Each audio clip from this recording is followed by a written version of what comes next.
Welcome back. So your challenge in the last video was to turn some of this into a node group. So this was a little bit of a tricky challenge, but hopefully you've done enough node groups by now to be able to manage this okay. So I'm going to move this textual coordinate node back a little bit. And what we want is we want everything in between this textual coordinate node and the add node. Now, to make things a little bit easier to understand, I think I'll move this down. And the reason I'm doing that is just because I have a few of these nodes that are overlapping slightly, and I just want to make it a little bit more clear exactly what's happening. We'll maybe move this up and move this one down so we have less of these noodles, overlapping nodes. And this is pretty much what I want here. You can maybe even grab this one and move this back here, create a little redirect. The chances of us going back into this node and actually looking at this are pretty low, but we might as well make it a little bit tidy. And as a separate tip, you can always hold control as you move these nodes and snap them to the grid, which will make things a little bit neater as well. So I'll just snap a few of these into place. And there we go. Things are just a little bit neater. So I'll grab all of these. I want to grab everything up to this little redirect node, hit Ctrl G. And now what we have is one single vector input instead of one for each of these different nodes. That might be something that you noticed when you actually went to create it yourself. That might be an issue that you had. We'll take this and we'll call this vector. We will take our X and Y values and we'll plug them in here. Now I'm plugging these both into the same slot, and we'll just create another little redirect and put this a little bit closer. And we'll change this to XY value. We'll grab this Z value. And we'll also grab the scale, the detail, the roughness, and the distortion. And in this case, there's no need to rename these or change any of the defaults on them. All of these are going to work just fine. To max, this is just going to affect the amount of this distortion. And remember, this is coming straight out of this length. I'm just going to plug this in here. I'll change this from to max to overall distortion. And I'm going to move this up. And I'm just going to put that under vector. Now with that all set up, I don't think there's anything else I need to do in here. I think everything else should work fine. So let's tab back out of this, and now we have this node group. I'll just call this vector distortion. Let's get rid of our tab at the side here. And let's just move everything a little bit closer together so we can work on things a little bit easier. So this is our output. Looks pretty good. We have our Z value working. We have our X and Y value working. And you can see that all our effects work from the inside out. And we have a lot less distortion in the inside because we've utilized that length value. Now the next thing I want to do is I want to add some variation into the width of these rings. So at the moment, even though there's some distortion on them, they are pretty uniformly the same width. So we're going to make a few adjustments to that. So I'm just going to grab some of these nodes and I'm going to move these further apart. So we've got some space just after length. And we're just going to use a noise texture again here.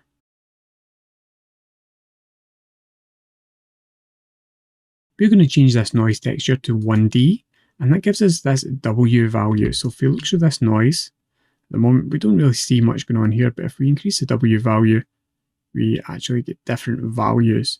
Now because this is a 1D texture, you can't really see any noise happening on the surface. We're just getting a solid single value. But if we take this value from length and plug this in, what we get is this effect. So around our individual rings, we're getting different values. And if we just take a multiply node, duplicate this across, we can take this and we can adjust these values even more so we have some more control. And we're just going to add these values together with our original value. So now what we get is something like this, and once this goes through our multiply and our fraction, this is the effect that we get. So we have a lot of variation in the width of our rings, because we're taking this original length gradient and we're tweaking it with this noise texture, adding it together to get a much more interesting gradient, multiplying it as before, and then turning it into a fraction. So now we can take this value here, and this is going to control how much variation we actually have in our ring width. So you want to be careful with this. You don't want to go too crazy. I think a value of about 0.15 is fine, and that seems to work. Now, I think at this point we should actually start tidying up our node tree a little bit. So I'm going to move some of these nodes a little bit. I'm going to take these nodes here, and this is going to be our ring width variation. I'm just going to highlight all these, hit Ctrl J to turn that into a frame, hit F2, and we'll call this ring width. Now this part here at the start is our ring distortion, and I think what we actually want to do is add a little bit more variation to this. So the good thing about this is we can take this vector distortion, just duplicate it and put it directly in after, and then we can just tweak some of these settings. Now for this first one, I think our scale is actually a little bit too high. So I'm going to take this down to 1. And I think I'll take this second one to 2. But then we'll maybe take this overall distortion and tweak it a little bit more. We'll maybe take our X and Y values and tweak those a little bit as well. Things like the scale, the detail and the roughness, I'm not too worried about just now. I'll start worrying about those when I'm looking at this, because if we take something like the detail and we bump it up, and we take the roughness and bump it up, that's where we're going to start getting more of that effect on the sides. Whereas on the top, when it comes to our rings, it just makes them look a little bit noisy. So I'm just going to undo a couple of times to get those values back where they were and just work on the shape of these rings at the moment. So we have another layer of that at the moment. Now if we actually look into this node group, you can see that we actually have quite a few nodes in here. We've got 1, 2, 3, 4, 5, 6, 7, 8, 9, 10, 11 nodes. So remember that each time you duplicate this node group, you're actually adding 11 nodes to your node tree, and that can really start to add up pretty fast. So don't go too crazy with this. We'll take that scale's at 2. Yeah, I think we'll keep those values where they are just now. We might add another one of these later on if we want even more detail. And at the moment, I don't think we really have to mess around with any of these settings. So the next thing I want to do is affect the rings themselves. So if we look at our individual rings, we have a gradient going from 0 to 1. And what I think I would like is, I would like a gradient that goes from 0 up to 1 in the middle, and then back down to 0. So again, this is going to be where we do a little bit of tricky math, but in actual fact, it's not actually that tricky when we think about it. So what we're going to do is we're going to grab a map range node, and we're going to plug it in here. And if we look at our results for a map range node, everything looks the same because we've not changed any settings. And what we're going to do is we're going to change this from max to 0.5. And if we look at the output now, what we'll actually see is we've got a value from 0 up to 1. And then this whole other side of this is all just a value of 1. And if we take this map range node and we duplicate it, move it down and look through this, and we do the same thing, but instead of changing the from max to 0.5, we put that back to 1, and we take the from min to 0.5. So when we do this, now we have a gradient from this side from 1 down to 0, and then this is all a value of 0. Now this is the opposite of what we want on this side, because we want the 0 value to be here and the 1 value to be here.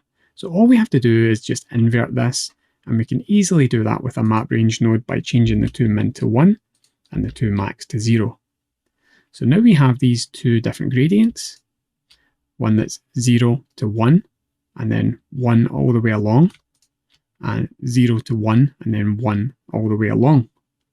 And now if we just mix these two together, and by default that's turned that into a color mix node, I'm going to use Shift S to change this over to a math node. If we just choose minimum, what that's going to do is it's going to only show the darkest values, so we get 0 to 1 back to 0. So now we have much more interesting rings, and that's going to allow us to have a much more interesting grain on the side of our wood. Now we want to build some controls here so we can shift the 1 value here further to this side or to this side. We're going to add in a little multiply node.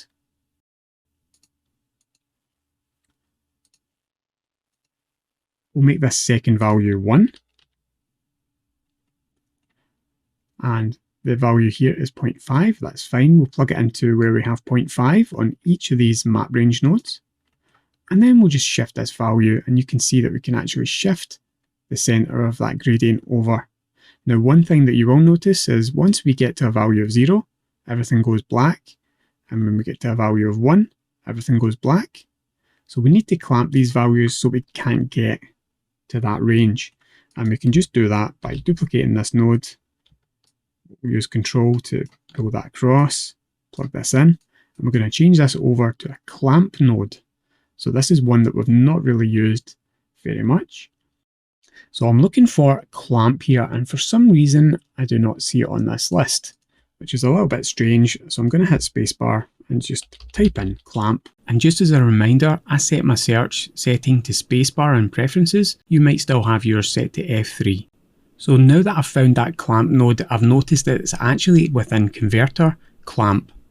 So what I can do is I can just hit Shift S and change that multiply node over to a clamp node. So now we have that clamp. Let's change the min to 0 point and then about 4 zeros and a 1, and change the max to 0 point and then about 5 or 6 nines.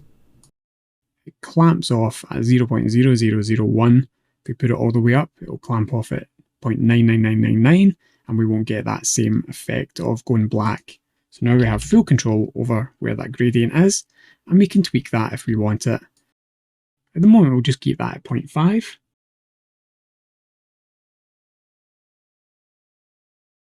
The next thing I would maybe like to change is take these rings and take the dark areas and make them a lot thinner.